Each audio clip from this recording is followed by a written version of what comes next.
Australian Prime Minister Anthony Albanese has responded to Meta's recent decision to eliminate its external fact-checking program in the United States. This controversial move, which impacts platforms like Facebook, Instagram, and Threads, replaces fact-checking with a community notes system similar to the one used by X, formerly known as Twitter. The decision has sparked widespread debate about the potential rise in misinformation, with critics pointing out the risks it may pose to public discourse and community safety. Among the critics is Australian Greens Senator Sarah Hanson-Young, who voiced her concerns about the implications of Meta's decision. She criticized Meta's founder and CEO, Mark Zuckerberg, claiming his move prioritizes profits over public safety and aligns with the interests of U.S. President-elect Donald Trump.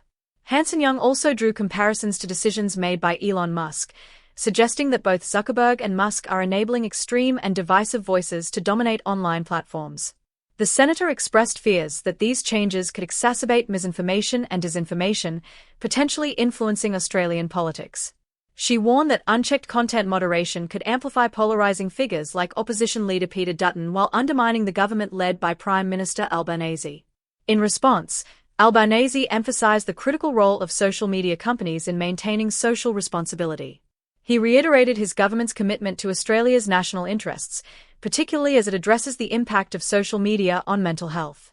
Citing evidence of the rising mental health challenges among young Australians linked to social media use, Albanese called on tech companies to acknowledge their responsibility and act in the public interest. Mark Zuckerberg defended Meta's decision by stating that the removal of fact-checkers was necessary to address concerns about perceived political bias in the U.S. According to Zuckerberg, reliance on external fact-checkers had eroded trust rather than fostering it. Instead, Meta plans to use automated systems to address severe violations, such as content related to terrorism and illegal activities, while shifting hate speech monitoring to user reports. The introduction of the Community Note system is expected to roll out in the United States in the coming months. This feature allows users to flag potentially misleading content, aiming to decentralize the moderation process. Meta has clarified that these changes are currently limited to the US, with no immediate plans to alter fact-checking programs in regions like the European Union, where stricter tech regulations apply. Senator Hanson-Young's concerns reflect broader fears about the influence of tech giants on democratic processes. She highlighted the ongoing tensions between Australia and social media companies, particularly X, formerly Twitter, and its owner Elon Musk, who has resisted content moderation in the past. Julie Inman-Grant, Australia's e-safety commissioner, has been tasked with enforcing the country's stringent social media regulations. Albanese praised her efforts despite the intense criticism and death threats she has faced. Inman-Grant previously clashed with Musk after he refused to remove graphic content from his platform, an issue that underscores the challenges of regulating harmful material online. Australia has led the charge in holding social media companies accountable for their content. Recent legislative efforts include banning individuals under 16 from accessing social media platforms, with potential fines of up to 50 million Australian dollars, $32.5 million USD, for systemic violations. However, the Albanese government recently abandoned a proposal to penalise companies for failing to curb misinformation due to insufficient parliamentary support. While Meta's changes have sparked intense debate in the US, their immediate impact on Australia appears minimal.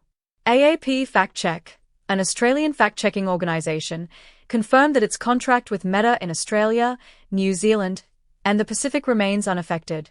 Globally, Facebook compensates around 80 organizations to conduct fact-checking in 26 languages across its platforms, including WhatsApp and Instagram.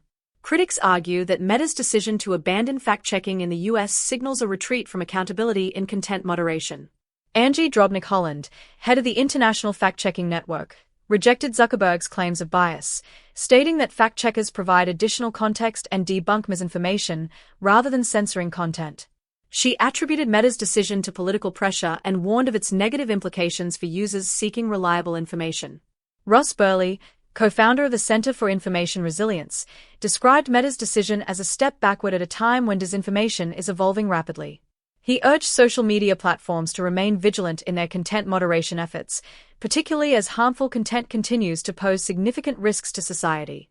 As global conversations about misinformation and social media accountability continue, the Albanese government remains committed to advocating for national interests and protecting the mental health of Australians.